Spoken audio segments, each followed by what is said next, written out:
नमस्कार दोस्तों, आपका फिर से स्वागत है आसाम फूड फॉरेस्ट में। तो होप आप सभी कुशल मंगल होंगे, सब हेल्दी होंगे। कोरोना से लड़ने के इस दौर पे आप सब घर पे ही रहिएगा, सेफ रहिएगा, अपना ख्याल रखिएगा। तो आज जो हमारी वीडियो है दोस्तों, ये मैं जो आपके फ्रूट प्लांट्स हैं उनको गर्मियों से कैसे बचाना है, गर्मियों में इनकी देखभाल कैसे करनी है, कैसे इन्हें सूखने से बचाना है, कैसे आपकी मिट्टी को मिट्टी में नमी बनाए रखनी है, उसके ऊपर ये वीडियो है दोस्तों।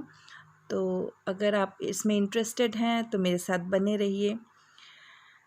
तो दोस्तों, जो हमारी जो मिट्टी होती है वो गर्मियों में सूख जाती है, ज़्यादा सनलाइट के वजह से टेम्परेचर जब हाई हो जाता है तो जो उसमें जो ऊपरी परत होती है वो बहुत ही ज़्यादा सूख जाती है, ड्राई हो जाती है, और जिसकी वजह से जो टॉप सॉइल है वो पानी से भी धुल सकती है, हवा से भी उड़ सकती है। और आप सबको पता होगा टॉप सॉइल में ही सारे न्यूट्रिशन होते हैं, न्यूट्रिएंट्स होते हैं, जो हम खाद डालते हैं ऊपर से वो भी ऊपरी परत में ही होता है। तो उस जो ऊपरी परत है उसको बचाना बहुत ज़्यादा ज़रूरी होता है। तो इसी के लिए एक प्रोसेस है जिसे कहते हैं हम मल्चिंग।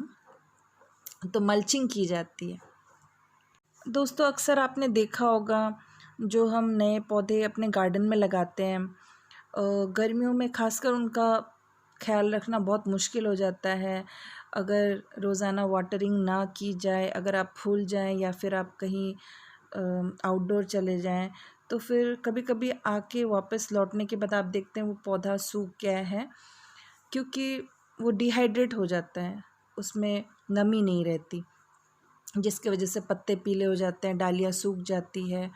और आप इतना खर्च करके अच्छे अच्छे पौधे लेकर आते हैं, फ्रूट प्लांट्स आप लगाते हैं, बहुत बड़ी ही मेहनत से, बड़ी ही आशाओं से आप उसको लगाते हैं, लेकिन अगर एक छोटी सी गलती की वजह से अगर वो सूख जाए तो बहुत ही बुरा लगता है दोस्तों। तो हम प्लांट लवर्स और ग्रोअर्स को पता है कि प्लांट को किस तरीके से केयर लेना है, केयर करना है, और कभी कभी सब जान के भी हम गलतियां कर बैठते हैं। तो आज मैं जिस चीज़ के बारे में बताने वाली हूँ वो प्रोसेस बहुत ही इजी है, और इस तरीके से आप पानी भी सेव कर सकते हैं, आपको रोज़ वाटरिंग करने की ज़रूरत नहीं पड़ेगी, और आपके प्लांट्स भी गर्मियों में एकदम हरे भरे रहेंगे। तो इस प्रोसेस को मल्चिंग कहते हैं। तो आप देखिए जो वीडियो में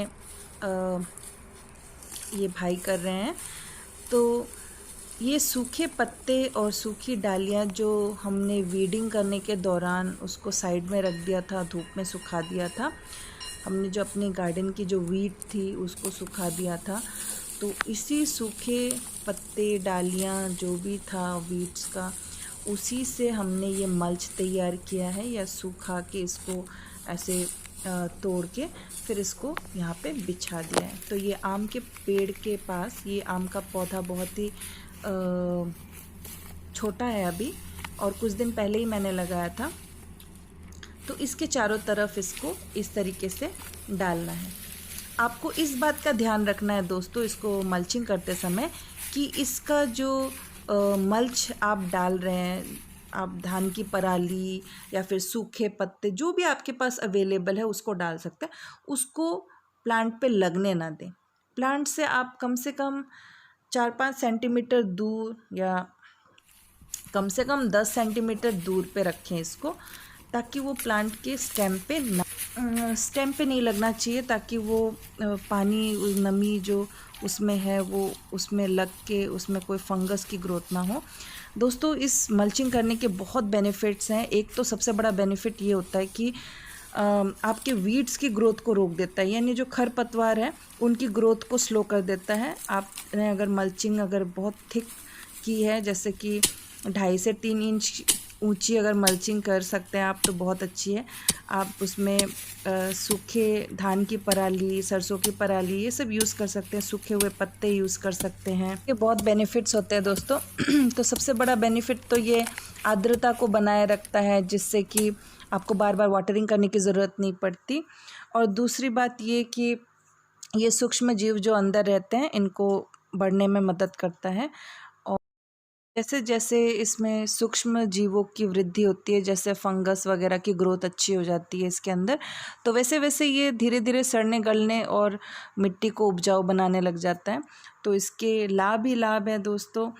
जिन पौधों में आपने मल्चिंग नहीं की, चाहे वो पॉट्स में हो या फिर चाहे वो बगीचे में हो, आपने देखा होगा उनकी मिट्टी सूख जाती है, लेकिन ऐसा करने से आपकी मिट्टी कभी नहीं सूखेगी।